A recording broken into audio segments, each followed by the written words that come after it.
Fired up crew, I love this. It doesn't feel like 7 o'clock in the morning, by the way. This doesn't happen at 7 o'clock in the morning.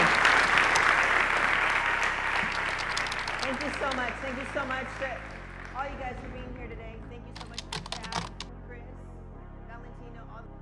And also, when we're leaders, there's hard choices that we have to make. With overperformers that are maybe toxic, underperformers that maybe need to be pushed a little better. We have friendships that we make, and your loyalty goes through your core values more than the people because they signed up for your core values. I wrote down some questions as leaders, what you need. Now, these questions are not how you would want to be. These are questions of how you are when things get tough. When you get that call of maybe a client that maybe backs out when you think it's gonna, like you've got a big deal waiting and all of a sudden they back out. Or you lose your best employee. Or you have something bad happen at home. You can't hide it. Or somebody shows up with bad news. How is it that you act? How you show up when it's heavy? That's how you really are. Sometimes I say, hey, you don't know how somebody really is until you piss them off. How do you show up when you're pissed, honestly? So do you have what it takes to lead effectively?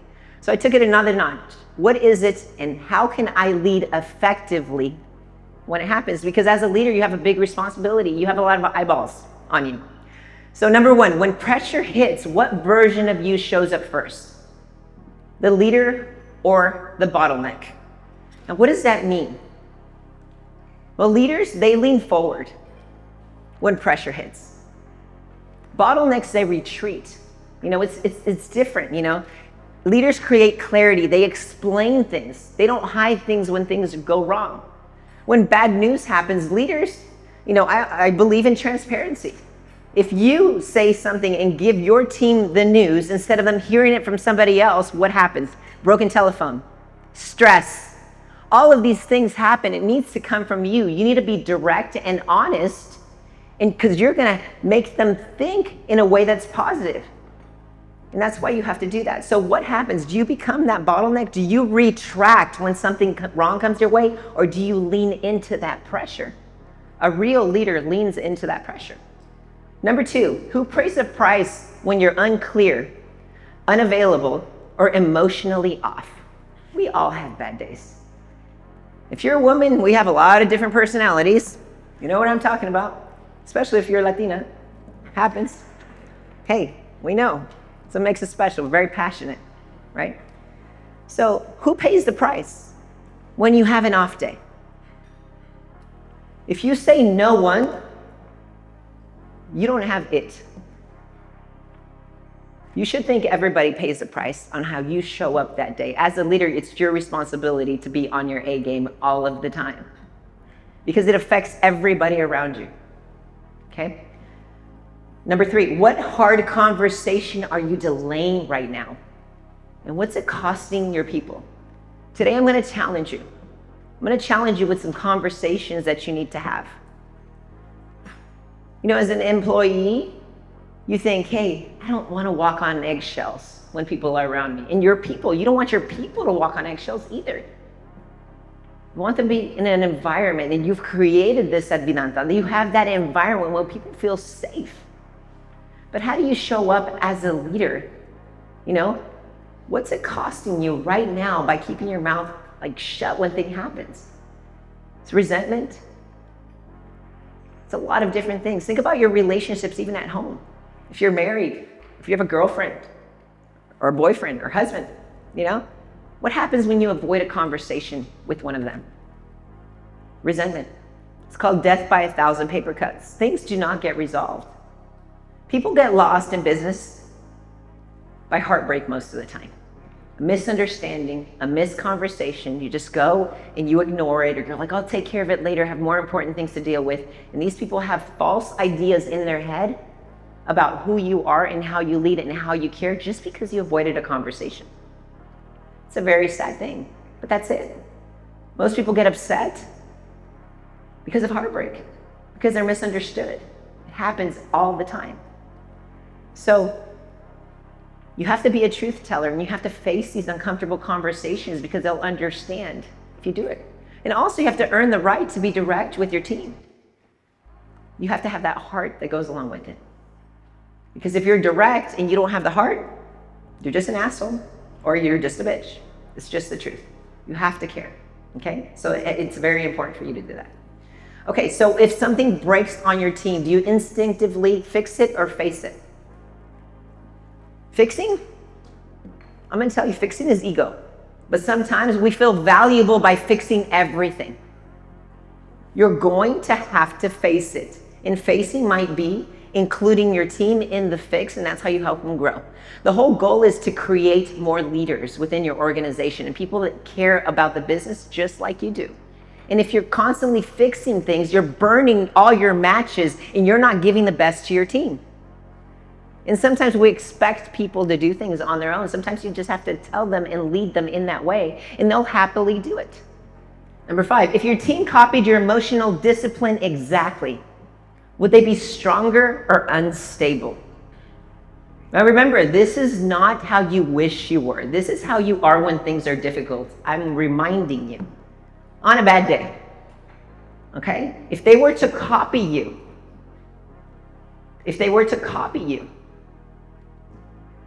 would you want them to be like you? Like, honestly, are you emotionally unstable? When somebody tells you something, how reactive are you at the moment? Can you control yourself in that way? Okay? So, number 6, what standard are you silently tolerating that's slowly training your team to lower theirs? There are certain standards, and everybody has this, hey, listen, the best leaders in the world, hey, I'm guilty of this, I do it all the time. There's certain exceptions that I make all the time.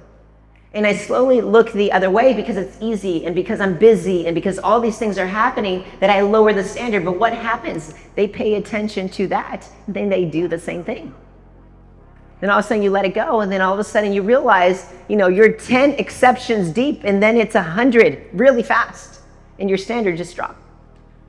Okay? So, what is it? This is when everybody gets quiet.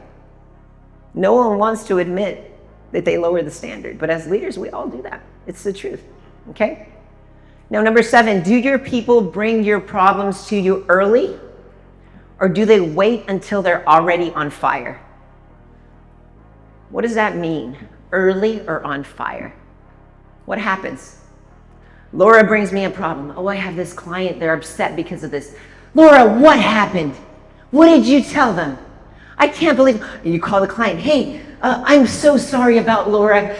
She gave you the wrong information. I'll take care of it. Don't you worry about it. I'm so sorry. I apologize. And you throw Laura under the bus. Well, what's going to happen the next time Laura has a problem? Laura's going to kick it under the rug. And she's like, oh my gosh, I can't tell them that. He makes me feel like shit.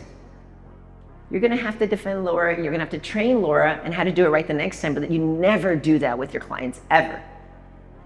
Does your team trust you to bring you problems, or do you get reactive? Do you start blaming people? This is where true leadership comes in. How reactive are you when things go wrong is what we're talking about, okay? So don't wait until they're on fire, okay? So where are you still confusing control with responsibility? High performers struggle on this one. Control and responsibility are completely different. Some of you guys are fear of giving up control because you're lack that somebody's going to take your job. And that's a scary place to be. Your whole goal as a leader is to build more leaders. That is the way you need to be. Okay? That's how you become a great leader. Okay? Number 9, if your presence disappeared for 30 days, will your team grow, stall, or fracture? What happens if you take a vacation? What happens if now nobody wants to leave this place because this is a vacation 24/7, but when you do go somewhere else and you leave with your family, what happens? Is your team stronger or weaker? Is your mind constantly thinking of what's going to break?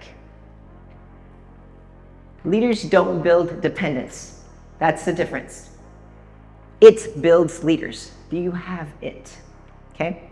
And the last one, what part of your leadership works when you're having a good week? The difference here is it is consistent under pressure. Pressure is where it's at. You have to stay consistent with your it. It's not situational. What makes people want to listen to you as a leader? Like when you see somebody speaking, when they walk into the room without even having to say a word, their presence shows. You're like, man, that person, like you give them attention. You're like, I need to listen. There's something they have to say. Do you ever wonder that? Those people that you look up to, like even your leaders, like what is it that they have that's so special? So I started thinking every single person has to have it in some way, shape, or form. But what is it? Is it charisma? They're charismatic, they light up a room when they walk in without even saying a word. People listen, they don't know why. Confidence. Maybe you start checking the little boxes. If you have the charisma, check a box. If you have confidence, check a box. They speak with certainty. They don't second guess themselves when they talk. You're like, man, like they know their stuff, like they know, right? What about strong presence? When you walk into a room and your energy just shifts, that's strong presence. Do you feel like you do that when you walk into the office and you walk in and you see your team, like your energy shifts in the room? Then you have it. That's it. Articulation, communication skills. How good are you at communicating? They know how to say things clearly. They're persuasive. They're good at painting pictures and telling stories, planting the vision. And you can see it, you can smell it, you can taste it, you can feel like you're part of it. That's it. Boldness. They're not afraid to speak their mind. They tell you. They take risks, they speak up. They don't try to sugarcoat things, they're bold. You respect them for it. That's it.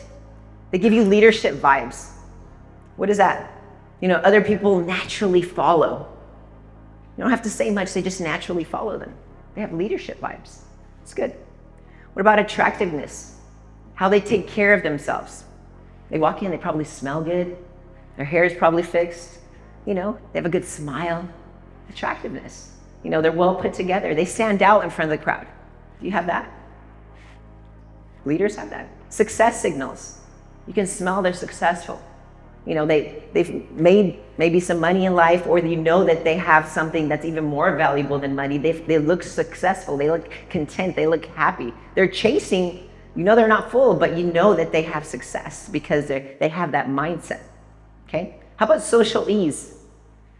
Social ease. They can walk in. They can make a conversation. People can naturally talk to them. They don't have to try really hard. They're just comfortable in their words. Do you have that part? And magnetism. Those are the things I pulled out from people that have it. They're magnetic. People are drawn to them. People want to listen to them and be associated with them. Those are all signals of it. So think about it. What is it that you have that you need to develop a little more in?